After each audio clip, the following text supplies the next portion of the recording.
میرے نبی نے فرمایا میرا امتی ہر گناہ کر سکتا، دو نہیں کر سکتا، ایک جھوٹ کبھی نہیں بولے گا، ایک دھوکہ کبھی نہیں دے گا۔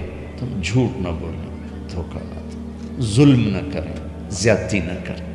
ظلم و زیادتی سے اللہ کا غضب حرکت میں آ جاتا ہے۔ میرے نبی نے فرمایا من آذا ذمیا فقد آذانی، جس نے کسی غیر مسلم کو بھی دکھ پہنچایا تو اس نے مجھے دکھ پہنچایا۔ جس نے کسی غیر مسلم کو دکھ پہنچایا اس نے مجھے دکھ پہنچایا۔ میرے نبی نے تو اپنے ساتھ رہنے غیر مسلموں کے ساتھ اتنی رحمت للعالمین کا ثبوت دیا۔ ہم ان کے برتن بھی الگ کرتے، وہ برتن کو ہاتھ لگانے میں کہ دھو، برتن دھو کے لاؤ، اتنی نفرت کا اظہار۔ بھائیو محبت سے رہیں، اپنے کاروبار میں ہو سچ بولو، صحیح تولو، وعدہ خلافی نہ کرو، وعدے سے پھرو مت، کسی کو دھوکہ نہ دو، کسی کو فراڈ نہ کرو۔ بازار کا دین سچائی ہے، صحیح تولنا ہے اور دھوکہ نہ دینا ہے۔ گھر کا دین ماں باپ زندہ ہیں، ان کے پیر دھو لو، ان کی دعائیں لے لو۔ گھر والے ہو اپنی بیوی سے حسن سلوک کرو، گالی دینا، تانے دینا، طنز بولیاں، اپنے گھروں کو آگ نہ لگاؤ۔ ہمارا جوائنٹ فیملی سسٹم ہے، ماں باپ کو اپنا مقام دو، بیوی کو اپنا مقام دو۔ ہمارا سسرالی معاشرہ ظالم ہے، درد سے کہہ رہا ہوں، ظالم ہے ہمارا سسرالی معاشرہ، ظالم ہے۔ چاہے دیندار کہلاتے ہوں، چاہے دنیا دار کہلاتے ہوں، چاہے پڑھے لکھے کہلاتے ہوں، چاہے ان پڑھ کہلاتے ہوں، ظلم ہے۔ میں کہاں سے اس کی تعویل کروں؟ اگر ماں باپ کی طرف سے زیادتی ہے اپنی بیوی کو بچاؤ، اور کہیں بیویاں ایسی زوردار ہیں کہ وہ گھر کو آگ لگانے پر آئی ہوتی ہیں، اگر بیوی زیادتی کرے تو ماں باپ کو بچاؤ۔ یہ تمہارا کام بیچ میں ایک پل بننا ہے، دونوں رشتوں کو جوڑنا ہے۔ جس طرف بہنوں کی طرف سے زیادتی ہے بیوی کو بچاؤ، بیوی کی طرف سے اپنے دوسرے رشتوں کو بچاؤ۔ ہم اس میں افراط ہوتا یعنی کمی زیادتی کا شکار ہیں۔ کچھ ماں باپ کے پریشر میں بیویوں پر ظلم اٹھا دیتے ہیں، اور کچھ بیویوں کے پریشر میں ماں باپ کو ذلیل کر دیتے ہیں۔ یہ دونوں انسانیت سے دور کی چیزیں ہیں۔ بھائیو اپنے نبی کی زندگی پڑھو۔ اللہ میرے نبی کی ایک حدیث سناؤں۔ میرے نبی نے فرمایا یہ جو میرے مدینے والے لوگ ہیں نا، یہ بڑے اچھے ہیں۔ ان کے گھر میں جب کسی کی ڈولی اترے نا تو اسے یوں لگتا ہے جیسے میں اپنے ماں باپ کے گھر ہی آ گئی۔ یہ چند دن پہلے میں نے حدیث پڑھی تو مجھے بڑا مزہ آیا کہ میرا تو مستقل مضمون میں بیان کرتا رہتا ہوں۔ آپ نے فرمایا کہ یہ جو میرے انصار ہیں مدینے والے، ان کے گھر میں کسی کی ڈولی آ جائے تو اسے یوں لگتا ہے جیسے اس کو اپنے ماں باپ اور ساس سسر میں کوئی فرق ہی نہیں نظر آتا، کہ یہ ایسے اچھے اخلاق کے لوگ ہیں۔ چلو اگر یہ نہیں ہو سکتا تو کم از کم یہ نفرت تو نہ ہو، لگائی بجھائی، لڑائی جھگڑے، طلاقوں کی شرح بڑھ چکی ہے صرف زبان کی بدتمیزی پر، صرف زبان کی بدتمیزی پر، صرف زبان کی بدتمیزی پر طلاقوں کی شرح بڑھ چکی۔ بھائیو اپنے اخلاق سے، اپنے اخلاق سے اپنے رشتوں کو جیتو۔ ماں باپ کا دل جیتنا ہے، بہن بھائیوں کا دل جیتنا ہے، اپنی بیوی کا دل جیتنا ہے اچھے اخلاق کے ساتھ۔ بیوی کے ذمہ خاوند کا دل جیتے اچھے اخلاق کے ساتھ، ساس سسر کا دل جیتے اچھے اخلاق کے ساتھ، اپنے بہن بھائیوں کا دل جیتے اچھے اخلاق کے ساتھ۔ میرے رب کی قسم تم چپ رہنا سیکھ لو، عزت تمہارے قدموں میں آ کے گرے گی۔ جواب نہ دو، چپ ہو جاؤ، اللہ عزت تمہارے قدموں پہ لا کے کھڑا کر دو، تمہارے قدموں میں آ کے اللہ عزت کو گرائے گا۔ اولاد کو عزت دو، اولاد کو عزت دو، اولاد کو عزت دو، ان کو ٹائم دو، پھر یہ ساری زندگی تمہارے غلام بنیں گے۔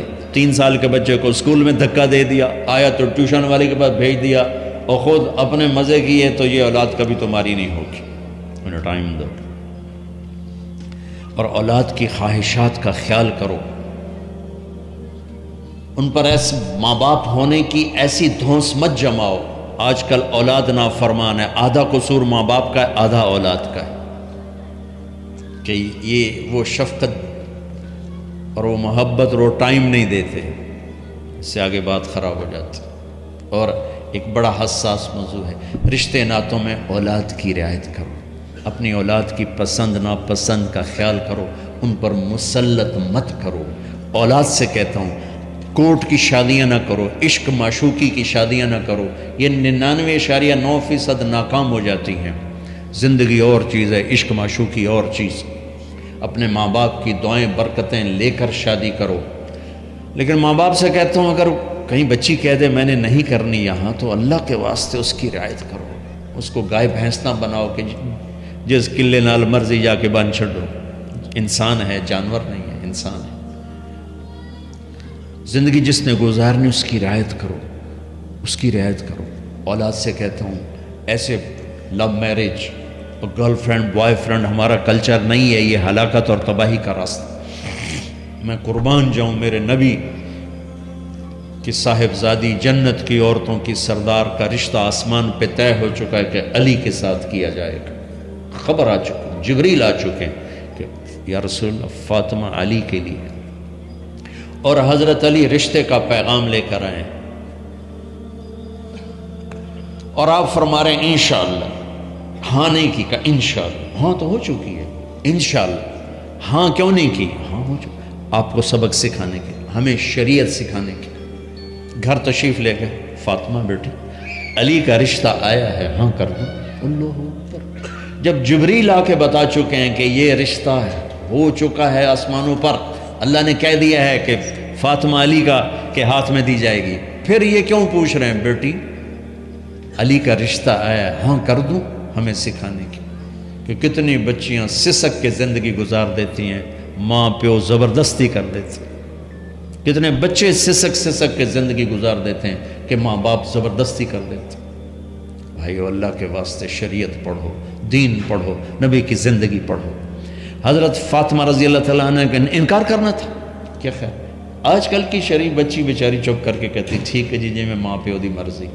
تو فاطمہ جیسی ہستی کوئی تصور کر سکتا ہے؟ کہیں گی نہیں، وہاں سے اقرار ہی تھا، لیکن ہمیں پیغام دینا تھا، سکھانا تھا کہ یا رسول اللہ جیسے آپ علی جاؤ لوگوں کو بلاؤ، پھر لوگوں کو بلاؤ، پھر آپ نے نکاح پڑھایا، پھر رخصتی ہوئی، بلا کر آپ نے فاطمہ کا ہاتھ پکڑا اور یوں علی کے ہاتھ میں دے کر کہا علی تمہیں نبی کی بیٹی مبارک۔ آپ نے فرمایا فاطمہ مجھے جو سب سے زیادہ محبوب تھا میں نے تیرا ہاتھ اس کے ہاتھ میں دے دیا۔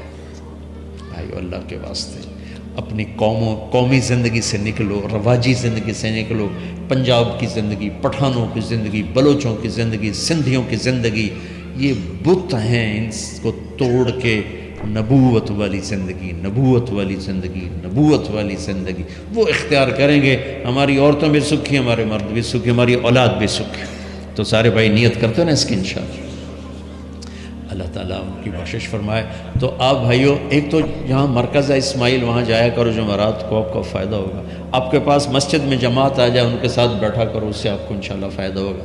مہینے میں 3 دن جایا کرو، اس سے آپ کو انشاءاللہ راستہ ملے گا۔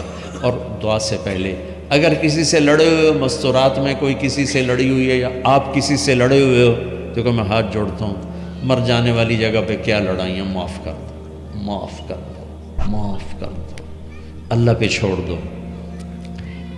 اپنے نبی کے ایک حدیث سنا کے دعا کرتے ہیں۔ آپ نے فرمایا مدینے والوں سے، مدینے والوں میرے بعد تمہیں تمہارا حق نہیں ملے گا، کیا کرو گے؟ کہا ہم تلوار اٹھائیں گے، حق لیں گے۔ آپ نے فرمایا اگر میں اس سے اچھی چیز بتاؤں کرو گے؟ کہا جی کیا؟ کہا حق کے لیے لڑائی نہ لڑنا، چھوڑ دینا اور حوض کوثر پہ آ جانا، سارے پورے کروا دوں۔ اب یہ وعدہ مدینے والوں کے ساتھ نہیں ہے، یہ وعدہ ہر اس امتی کے ساتھ ہے جو جھگڑے سے بچنے کے لیے حق چھوڑ دے۔ اپنا حق لو، کوشش کرو، لیکن اگر لڑائی کی شکل ہے واپس ہو جاؤ کہ یا رسول اللہ آپ کے حوالے۔ آپ نے مدینے والوں میں ہمیں بھی شامل کیا ہے، جس کا حق مارا جائے اور لڑے نہیں، چھوڑ دے، صبر کر جائے، میرے انتظار کر آنکھیں بند ہونے کا کہ میرا نبی تیرا وکیل ہوگا اور اللہ جج ہوگا، ان ویکھیا فیصلہ کہندہ ہوں دا۔ پھر تم اپنے حبیب کو اپنا وکیل بنا لو۔ اب معاف کر دو، عورتیں بھی معاف کر دیں، آپ بھی معاف کر دیں، گلے لگو، امت بنو، محبت سے رہو، کیا 4 دن کی زندگی میں نفرتوں کی آگ بھڑکانا، محبت کے پھول بکھیر کے چلے جاؤ، کیا ظلمتیں پھیلانا، اپنے حصے کی شمع جلا کے چلے جاؤ۔